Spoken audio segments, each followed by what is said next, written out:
Élisée Odia. Élisée Odia qui va nous aider à interviewer quelques participants. Alors, mesdames, messieurs, ça y est, on vient de terminer avec cette séance axée sur le plaidoyer. Et on va essayer de faire parler quelques artistes qui sont avec nous. Là, on est en direct. Ça, c'en est fini. Quelques artistes qui sont avec nous et qui sont parrainés Fonarev et qui sont venus prêter main forte. Ils sont musiciens, des musiciens que vous connaissez.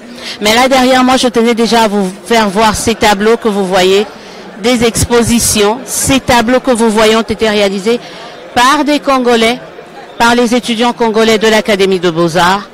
Et là, c'est pour parler de tout ce qui se passe dans la partie est de la République démocratique du Congo, mais pas que. Et voilà. Donc là, vous avez cette balance. Et ici, on vient de nous expliquer les minerais qui causent tant de morts ici. Quand je dis ici, je me sens déjà un peu au pays, mais ce qui cause tant de morts en République démocratique du Congo, et l'enfant qui ne peut même pas jouer, et que certains sont obligés de faire le choix entre sauver les enfants ou essayer de sauver des minerais. Donc ça, ce sont les tableaux que vous retrouvez dans le cadre de l'exposition qui a eu lieu ici à Genève. Madame Céline Banza, hier, je ne fais qu'écouter une de vos chansons hier. Bonjour. Sinon, vous allez bien. Ça vous fait quoi? Vous êtes derrière l'un de tableaux. Parmi les trois, vous choisissez lequel? Tous les trois tableaux sont poignants, donc je reste... j'ai pas les mots. Vous venez là de suivre ce plaidoyer autour du génocide congolais. Autour du génocide congolais, je suis en train de voir en direct, c'est ça, les aléas du direct. Donc, mais là, vous êtes là, artiste que vous êtes, on a eu assisté à ce concert de solidarité très récemment. Et aujourd'hui, il y a cette exposition puis ce plaidoyer. Qu'est-ce que cela vous inspire au regard de la situation qui prévaut en République démocratique? Moi, je me sens concernée et nous devions tous nous sentir concernés. Je suis avant tout fille du Congo. Et j'ai eu la chance de parcourir les régions de la RDC. J'ai rencontré beaucoup de femmes, surtout les femmes, qui m'ont dit leur peur, qui m'ont dit leur malheur, qui n'arrêtent pas de me raconter leur passé et leur présent. Donc bien sûr que je réponds à cet appel et que je prête ma voix à ce genre d'événement. Oui. Comment est-ce que l'art peut contribuer déjà au retour de la paix, mais également faire en sorte qu'un grand nombre, que le monde entier puisse s'approprier ce qui se passe en République démocratique du Congo? Vous avez parlé du concert Solidarité qui a eu lieu récemment à Paris. Vous avez vu tout le nombre qui est venu à ce concert. On ne peut pas se passer de l'art.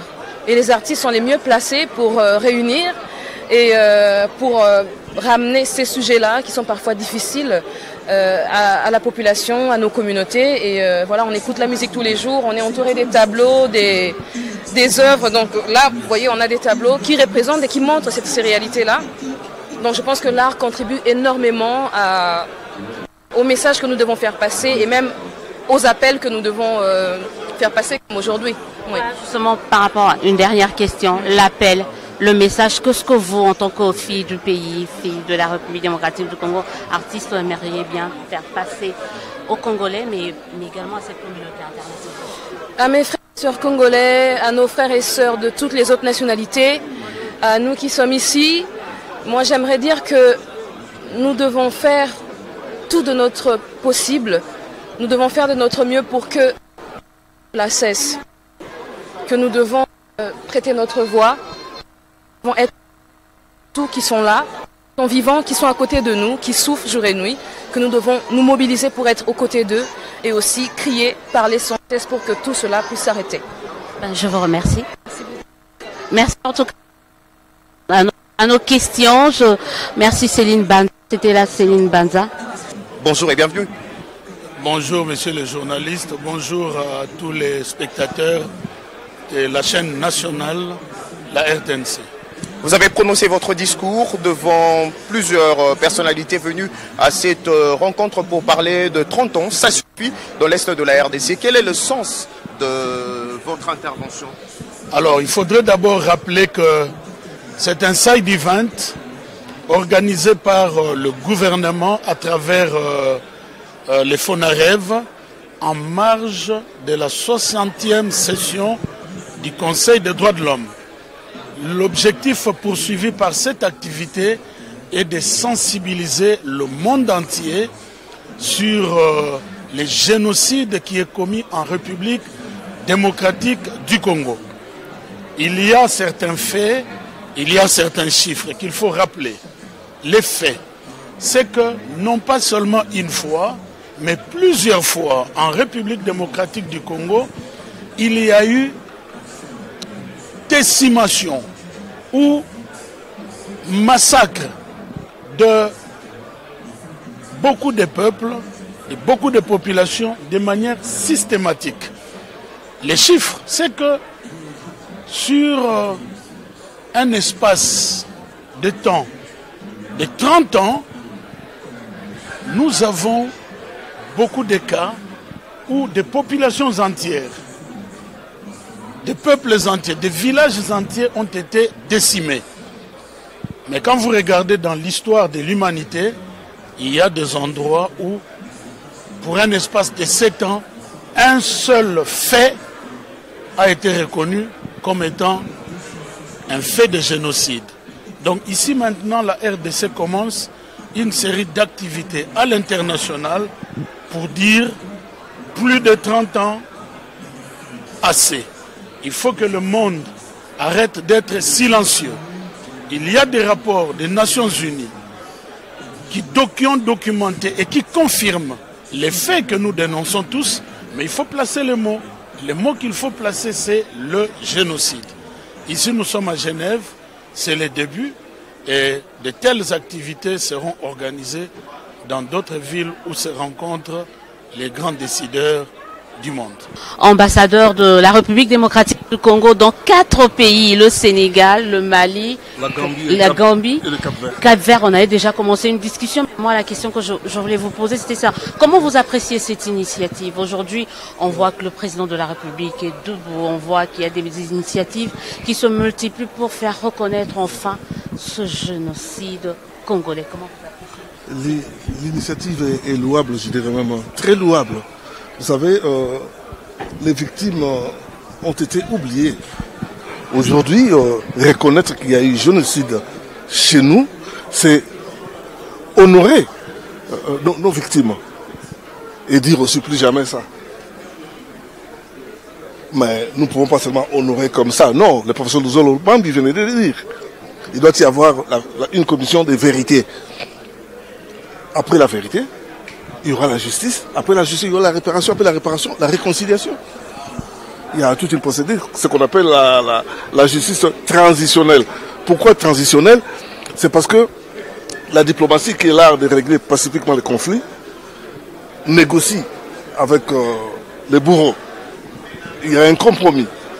Mais la justice, elle, qui condamne les bourreaux, demande à ce que ces bourreaux-là soient emprisonnés. Alors que la justice transitionnelle, c'est une passerelle entre la diplomatie et le droit pénal international. Il y aura des applications judiciaires et des applications extrajudiciaires. On va tenir compte des contextes pour voir qui a fait quoi et qui doit être puni sévèrement et qui pourra bénéficier, n'est-ce pas, de circonstances atténuantes. Autre question, vous êtes ambassadeur de la RDC dans 4 pays. Comment, à votre niveau, quelles sont les stratégies mises en place par vous en tant qu'ambassadeur? Question de permettre à un grand nombre de Congolais, peu importe son point, de participer à cet élan déjà impulsé par le président Tshisekedi. Très bien. Nous venons de parler avec les gens de FONAREF. Déjà, à mon retour à Dakar, je vais contacter des professeurs d'université, notamment l'université Cheikh Anta Diop.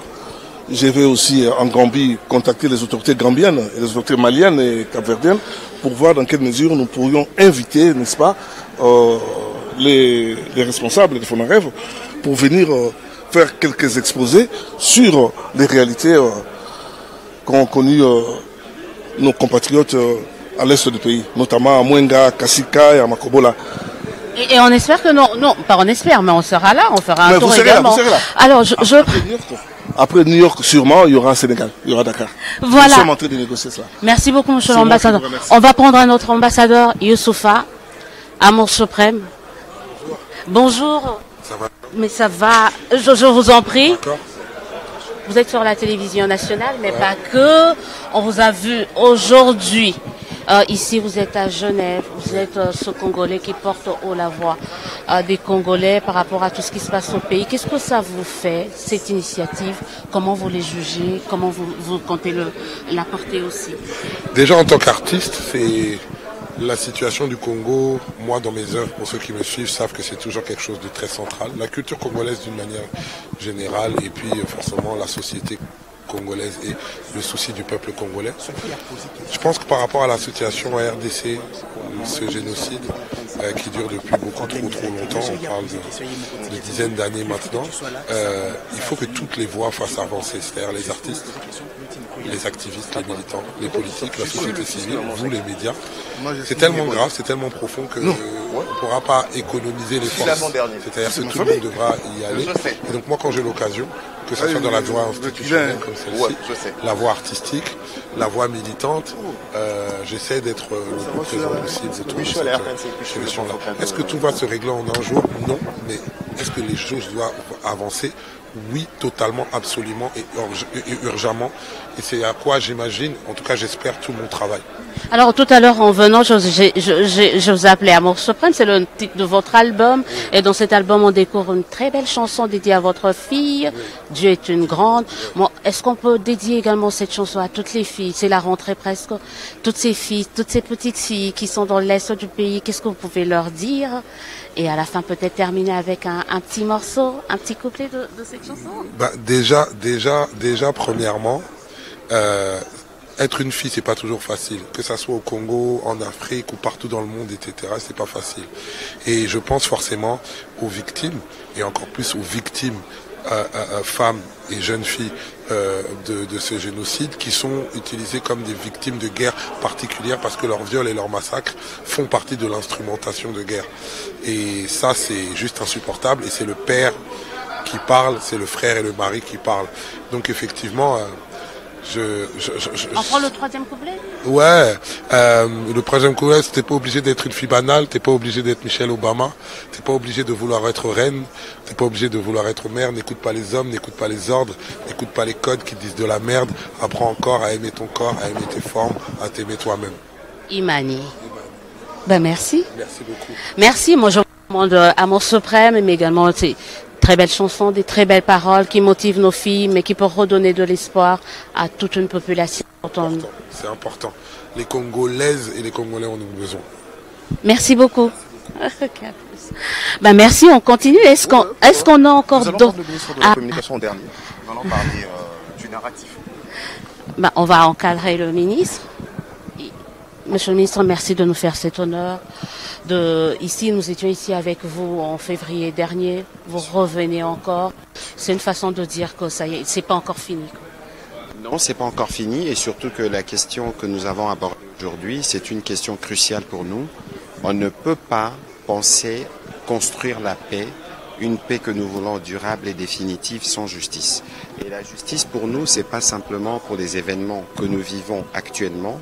La justice pour nous, c'est de refaire ce tour pour que nous puissions remonter aux origines de tout ce que nous connaissons comme problème, pour voir dans quelle mesure les coupables, parce que c'est encore le même qui récidive aujourd'hui, pourront un jour ou l'autre, devant l'histoire, pas seulement, mais devant la justice, la nôtre ou celle internationale, qui pourra être mise en place dans le cadre de tous ces plaidoyers que nous sollicitons pour qu'ils répondent de leurs actes.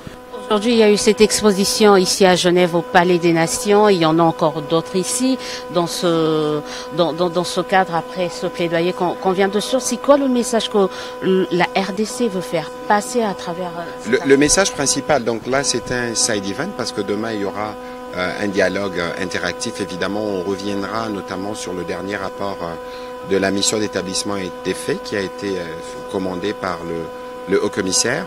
Mais aujourd'hui, il fallait présenter au monde ce qui constitue pour nous un pilier de notre action. Parce que le président de la République, en décidant de la création du FONAREV, qui est financé par la redevance minière, il voulait donner une réponse nationale. Parce que le plus souvent, lorsqu'on parle de victimes, lorsqu'on parle de justice, lorsqu'on parle de réparation, on pense que ce sont nos partenaires, ceux de l'extérieur, qui doivent venir. Ici, c'est un exemple d'un engagement national.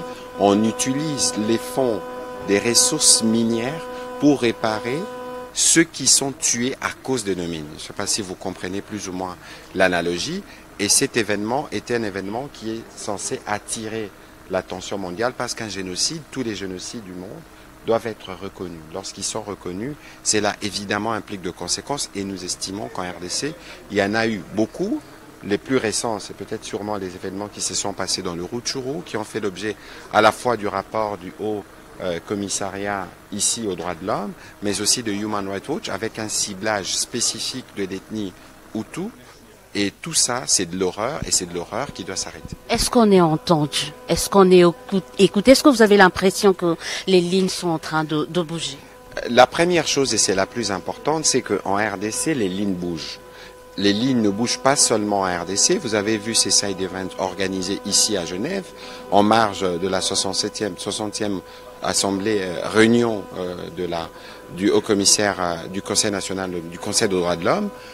La même activité aura lieu à New York dans quelques semaines, en marge de la 80e réunion de l'Assemblée générale des Nations unies. C'est illustratif justement de cette détermination que nous avons déjà en interne, que nous portons à l'international. Vous avez vu Youssoufa, vous avez vu Céline Banza, que nous portons pas seulement nous-mêmes, mais avec nos avocats et tous les Congolais, parce que la cause de la justice est une cause que tout le monde doit porter, parce que c'est cela aussi les ferments du retour de la paix. Qu'est-ce que les Congolais peuvent espérer après la rencontre? Bon, écoutez, d'abord, c'est de la sensibilisation. Ce que nous souhaitons, c'est une reconnaissance internationale des génocides et des différents crimes qui ont été commis en RDC. Les reconnaissances existent déjà. Le rapport mapping, c'est un rapport des Nations Unies. Mais ici, il faut passer à l'étape suivante. On reconnaît, on tire les conséquences, on met en place un tribunal spécial.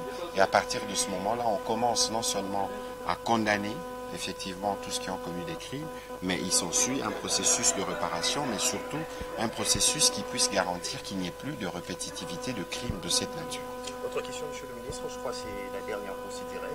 Est-ce que le dialogue Doha et autres ne vont pas servir de casse de blanchiment pour le personne criminelle? Écoutez, nous savons qu'il n'y aura pas de justice que nous voulons définitive, il n'y aura pas de paix que nous voulons définitive et durable sans la justice. Ce n'est pas parce que la composante judiciaire n'apparaît pas clairement dans les discussions en cours que nous l'avons oublié. Ici, il faut regarder les choses qui se font dans tout l'écosystème. Ce que nous faisons ici, dans les cadres notamment de ce qu'on fait aussi dans les fronts judiciaires, c'est complémentaire à toutes les initiatives en cours. Si vous lisez l'accord de Washington, il y a un point sur l'intégration conditionnelle où on dit qu'il n'y aura plus des brassages et des mixages et que l'intégration qui devra se fera au cas par cas après un processus de vetting et en tenant compte de critères de loyauté. C'est déjà un premier point. Mais il y a d'autres mécanismes qui sont en cours. Nous sommes en procès avec le Rwanda à Arusha. Vous savez que le Rwanda n'a pas ratifié les statuts de Rome, mais il y a un dossier ouvert par la Cour pénale internationale. Et donc, toutes ces initiatives combinées nous permettront non seulement d'avoir la paix d'une part, mais d'avoir la justice d'autre part et de nous assurer que ces choses horribles, immondes, ne se répètent plus. Merci beaucoup, Monsieur le Ministre de la Communication et Médias. On ne peut pas terminer sans dire la formule secrète, plus jamais. Plus jamais ça. Plus jamais seul. Mais il y a le slogan du FONAREF que vous devez être en mesure de maîtriser et de partager avec tous ceux qui vous suivent. Nous ferons un effort. N'est jamais oublié. N'est jamais répété. N'est jamais répété. Et commencer à réparer, commencer la feuille. Et comment ça? C'est un test. On est dans le banc. Je suis dans le banc. Reste la même. Pas que On est dans le banc. Pas que pour nous, pour tous. N'est jamais répété. Commencer à guérir. Voilà, ça y est, on y est arrivé. Merci beaucoup. Merci à vous. On prend la dernière personne, c'est l'ambassadeur, c'est la personne qui nous reçoit ici. Bonjour, monsieur, bonsoir. C'est monsieur l'ambassadeur de la République démocratique ici, de la mission de la République démocratique du Congo. Ici, pourquoi le pays a voulu organiser, on parle de Side Vivant, plusieurs événements, pourquoi on a voulu faire cela ici à Genève en marge de la 60e session ou réunion du Conseil de droits de l'homme des Nations Unies? Merci beaucoup pour l'opportunité de pouvoir faire un commentaire après cet événement, je dirais, grand événement réussi de la République démocratique du Congo qui a organisé par la mission permanente, bien sûr, avec le FONAREV et la CIAVAR. Tout est parti pour cet événement de Kinshasa.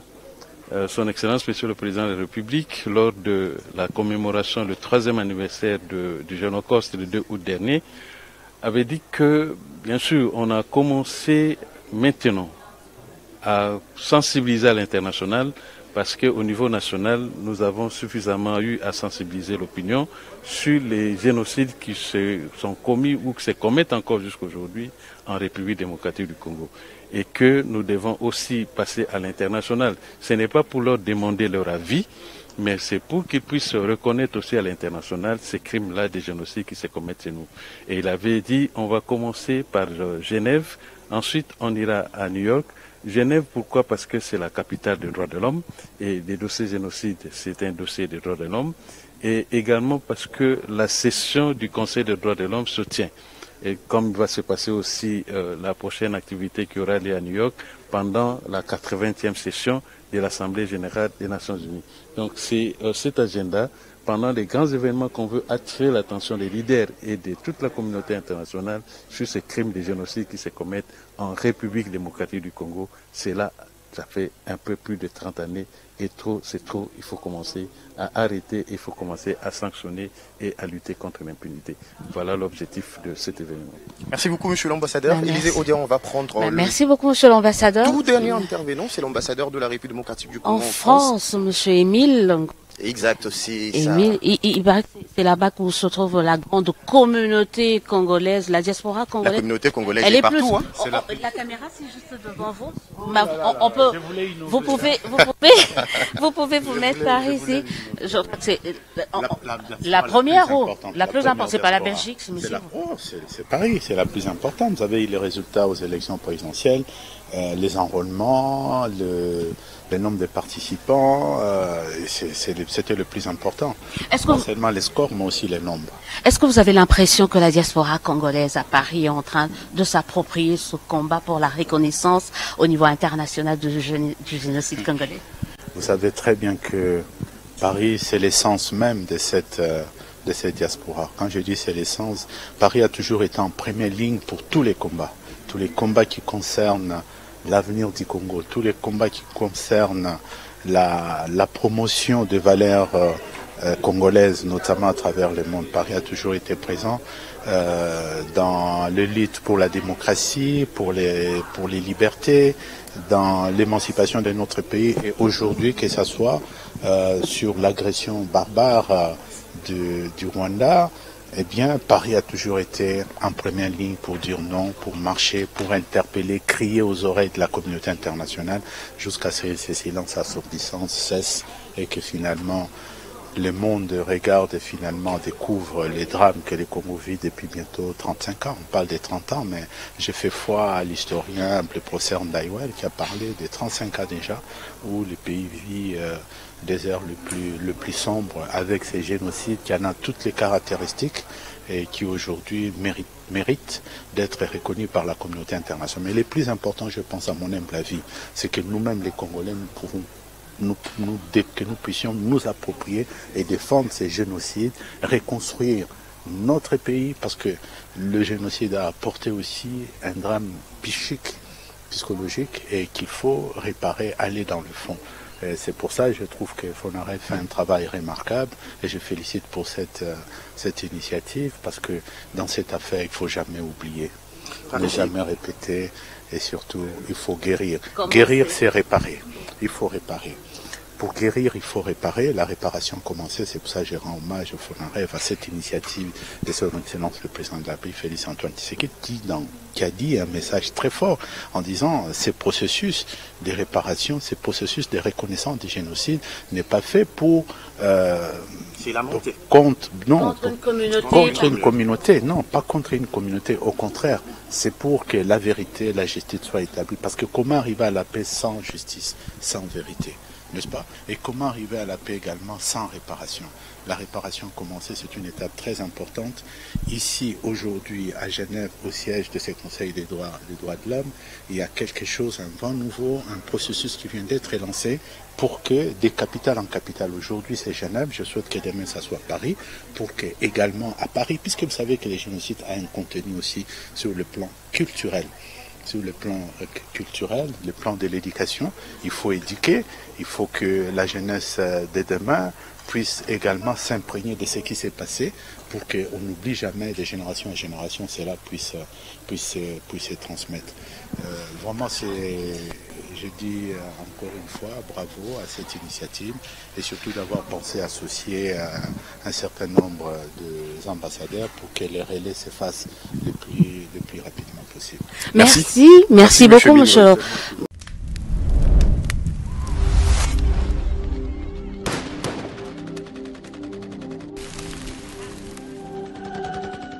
Ils ont des yeux et ne voient point. Ils ont des oreilles et n'entendent point. Yambalo nakoya na nzembo ya mawate. Je suis là pour dire survivant.